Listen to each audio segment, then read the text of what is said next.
নমস্কাৰ প্ৰিয় দৰ্শক, প্ৰজ্ঞান ইউনিভাৰ্ছ চেনেলত আপোনালোকক সকলোকে স্বাগতম জনাইছোঁ। আজি আমি 2026 চনৰ প্ৰথম মাহ জানুৱাৰী মাহৰ কথা ক'ম, যিটো মেষ ৰাশিৰ বাবে অতি বিশেষ আৰু নিৰ্ণায়ক বুলি প্ৰমাণিত হ'ব। নতুন বছৰৰ আৰম্ভণি হয় শক্তিশালী গ্ৰহ সংযোগেৰে, যিয়ে আপোনাৰ জীৱনত উল্লেখযোগ্য পৰিৱৰ্তন আনিব পাৰে। প্ৰিয় দৰ্শক, জ্যোতিষৰ মতে 2026 চনৰ জানুৱাৰী মাহত মকৰ ৰাশিত সূৰ্য, মংগল, বুধ, শুক্ৰ এক বিশেষ সংযোজন গঠন হৈছে। এই বিৰল সংযোগে ৰাজযোগৰ সৃষ্টি কৰিছে, যিয়ে মেষ ৰাশিত প্ৰত্যক্ষ আৰু শুভ প্ৰভাৱ পেলাব পাৰে। এই মাহত আপোনাৰ কেৰিয়াৰ, ধন সম্পত্তি, সন্মান আৰু সামাজিক স্থানক নতুন উচ্চতালৈ উন্নতি কৰাৰ সম্ভাৱনা আছে। 2026 চনৰ জানুৱাৰী মাহত লোৱা সিদ্ধান্তই আপোনাৰ গোটেই বছৰৰ দিশ নিৰ্ধাৰণ কৰিব পাৰে। সাহস, আত্মবিশ্বাস আৰু সঠিক কৌশলেৰে আগবাঢ়ি যোৱাৰ এক উৎকৃষ্ট সময়।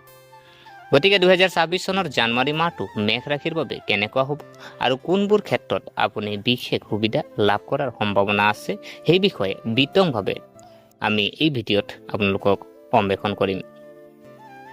গতিকে পলম নকৰি আহকচোন আমি ভিডিঅ'টো আৰম্ভ কৰোঁ। প্ৰিয় দৰ্শক, প্ৰথমতে জানো আহক মেষ ৰাশিৰ যিহেতু আৰ্থিক দিশটোনো আপোনাৰ এই মাহটো কেনেকৈ যাব, আমি তাৰ ওপৰত আলোচনা কৰোঁ। এই মাহটো আপোনাৰ বাবে আৰ্থিকভাৱে উৎসাহজনক বুলি প্ৰমাণিত হ'ব পাৰে। অভিজ্ঞ, জ্যেষ্ঠ বা আধ্যাত্মিক ব্যক্তিৰ পৰা পথ প্ৰদৰ্শন লাভজনক হ'ব। নতুন আয়ৰ উৎসৰ সম্ভাৱনা আছে আৰু আপোনাৰ আৰ্থিক ভাৰসাম্য শক্তিশালী হ'ব। নতুন উদ্যোগ, ব্যৱসায় সম্প্ৰসাৰণ আৰু বিনিয়োগৰ বাবে সময় অনুকূল যেন লাগে। সাহস আৰু আত্মবিশ্বাসেৰে লোৱা সিদ্ধান্তই ইতিবাচক ফল দিব পাৰে, কিন্তু ডাঙৰ ডাঙৰ সিদ্ধান্তবোৰ সাৱধানে লোৱাটোৱেই উত্তম, যাতে লাভস্থায়ী হয়। প্ৰিয় দৰ্শক, এতিয়া আমি জানো আহক যে আজি আপোনাৰ ক'বলৈ গ'লে যিটো আপোনাৰ কেৰিয়াৰৰ দিশটো, আজি আপোনাৰ জানুৱাৰী মাহটো আপোনাৰ 2026ৰ কেৰিয়াৰৰ দিশটোনো কেনেকৈ যাব আমি জানো আহকচোন। কৰ্মক্ষেত্ৰত অগ্ৰগতিৰ সুযোগ থাকে যদিও কিছুমান বাধা বা পলমে মাজে মাজে অতিৰিক্ত প্ৰচেষ্টা চলাবলৈ প্ৰেৰণা দিব পাৰে। সহকৰ্মীসকলৰ সৈতে মিলা প্ৰীতিৰে কাম কৰিলে পৰিস্থিতি আপোনাৰ পক্ষত ঘূৰাই অনাত সহায়ক হ'ব পাৰে। এই মাহত বহু কষ্টৰ প্ৰয়োজন হ'ব যদিও ক্ৰমান্বয়ে ফলাফল লাভ কৰিব। ব্যৱসায় সম্পৰ্কীয় ভ্ৰমণৰ সম্ভাৱনাও আছে, যাৰ ফলত আংশিক লাভ হ'ব পাৰে। পূব দিশলৈ যাত্ৰা কৰাটো আপোনাৰ বাবে তুলনামূলকভাৱে শুভ হ'ব। ধৈৰ্য আৰু বিবেচনাই উপকাৰী বুলি প্ৰমাণিত হ'ব।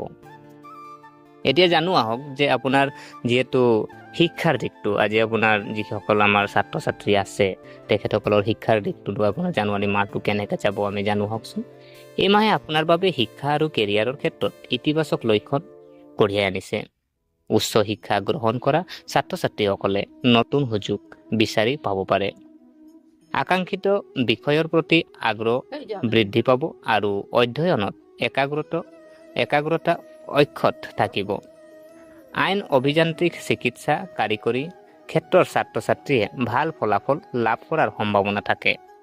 প্ৰতিযোগিতামূলক পৰীক্ষাৰ বাবে প্ৰস্তুতি চলোৱা প্ৰাৰ্থীসকলে নিয়মীয়া অনুশীলন আৰু অনুশাসনৰ দ্বাৰা সফলতা দিশত আগবাঢ়িব পাৰে। প্ৰিয় দৰ্শক, আমি এতিয়া জানো আহক যে আজি আপোনাৰ ধৰি লওক জানুৱাৰী মাহটো আপোনাৰ স্বাস্থ্য, আজি দেহা থাকিলে বেহা যিহেতু আমি কোৱা হয়, অসমীয়াত কথা এষাৰ আছে। তো আজি আমাৰ ক'বলৈ গ'লে স্বাস্থ্যনো আমাৰ কেনেকৈ থাকিব আমি তাৰ ওপৰত অলপ আলোচনা কৰোঁ আহকচোন।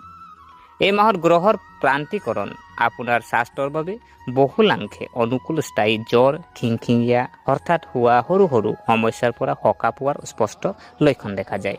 পুৰণি সমস্যাবোৰো ক্ৰমান্বয়ে উন্নত হ'ব। মুঠতে আপোনাৰ স্বাস্থ্য সন্তোষজনক হ'ব আৰু আপোনাৰ শক্তিৰ মাত্ৰা ভাল হৈ থাকিব।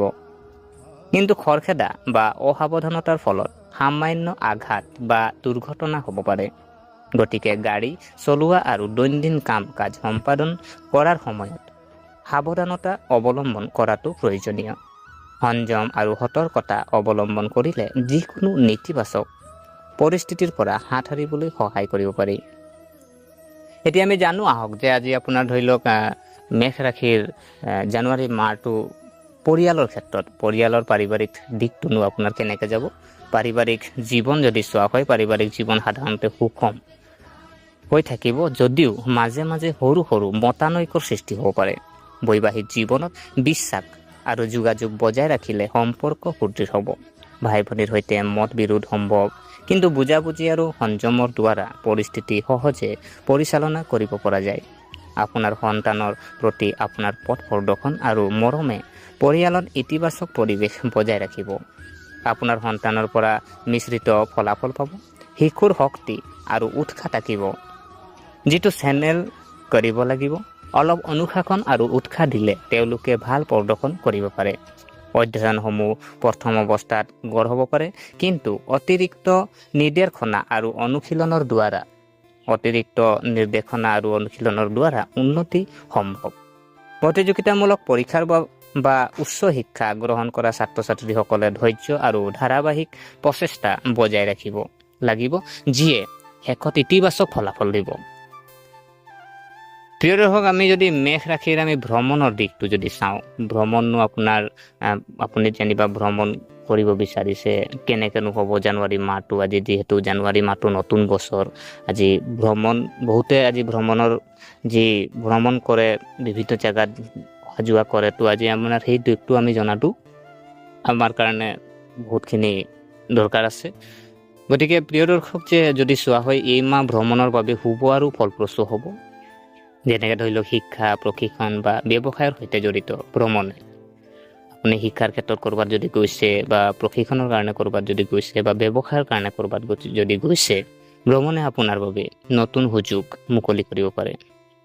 বা আপোনাৰ দূৰৰ ঠাইলৈ, বিদেশলৈ ধৰি লওক, আপোনাৰ কিছুমান ধৰি লওক এনেকৈ বিদেশতো আপোনাৰ ব্যৱসায় আপোনাৰ চলি আছে। তো আপোনাৰ বিদেশত আপুনি যদি যাব বিচাৰিছে, তেতিয়া জানুৱাৰী মাহটো যদি আপুনি ভাবিছে যে মই জানুৱাৰী মাহত যাম, তেতিয়ানো আপোনাৰ কেনেকৈ বিদেশলৈ যোৱাৰ সম্ভাৱনাও আছে। কাৰণ তীৰ্থযাত্ৰা বা ধৰ্মীয় স্থান ভ্ৰমণ কৰিলে মানসিক শান্তি, তীৰ্থযাত্ৰা বা ধৰ্মীয় স্থান ভ্ৰমণ কৰিলে মানসিক শান্তি আৰু ইতিবাচক শক্তি কঢ়িয়াই আনিব।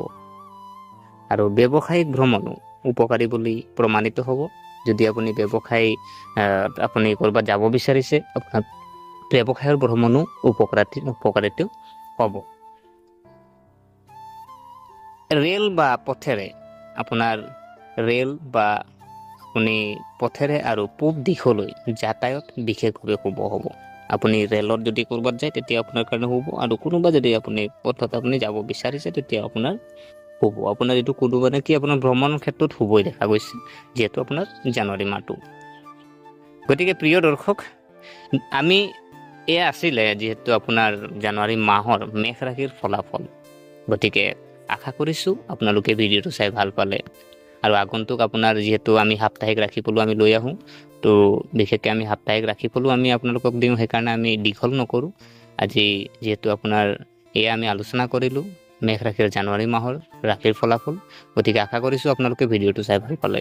যদি এই ভিডিঅ' আপোনাক কিঞ্চিত মানুহ লাভান্বিত কৰিলে, তেনেহ'লে ভিডিঅ'টো লাইক কৰিব আৰু শ্বেয়াৰ কৰিব, আৰু কমেণ্টত আপোনালোকে জয় শ্ৰী গণেশ কমেণ্ট কৰিব পাৰে।